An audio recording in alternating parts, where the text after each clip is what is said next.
Hi! அஸ்ஸலாமு அலைக்கும். இன்னைக்கு மார்னிங் சீக்கிரமா எந்திரிச்சு கிளம்பியாச்சு. எங்கன்னு பார்த்தா, அஃபான் வந்துட்டு டான்ஸ்ல சேர்ந்திருந்தான் இண்டிபெண்டன்ஸ் டேக்கு. நான் அவன ஸ்பீச்லயும் வந்துட்டு சேர சொல்லியிருந்தேன். பட் 2 நாள் லீவ் போட்டுட்டான். அதனால வந்துட்டு அவனால சேர முடியல. இதுக்கு முன்னாடி ஒரு 2, 3 இயர்ஸா வந்துட்டு ரிபப்ளிக் டேக்கோ, இல்ல இண்டிபெண்டன்ஸ் டேக்கோ அவன் டான்ஸ்லாம் எதுவும் காம்படிஷன்லலாம் இருக்கும்போது நான் போகவே இல்ல. ஸோ இந்த வருஷம் போகணும் அப்படின்னு சொல்லிட்டு நான் போயிருந்தேன். இது வந்துட்டு ஒரு டான்ஸ் மாரின்னு சொல்ல முடியாது ஆக்சுவலா. பட் நல்லா இருந்துச்சு.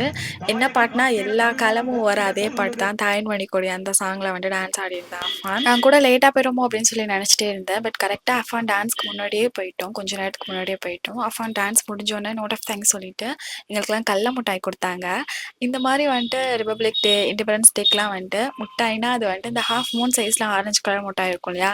அது குடுத்தா நல்லாருக்கும். ஏன்னா நம்ம காலத்துலலாம் அதுதான் குடுத்துட்டுருந்தாங்க. இப்பலாம் வந்துட்டு மாத்திட்டாங்க. நெக்ஸ்ட் அவங்க மிஸ் எல்லாம் பார்த்து பேசிட்டு, அதுக்கப்புறம் ஐஸ்கிரீம் வாங்கி நாங்க 2 பேரும் சாப்பிட்டுட்டு வீட்டுக்கு வந்துட்டோம். ஸோ அவ்வளோதான் இந்த வ்ளாக்.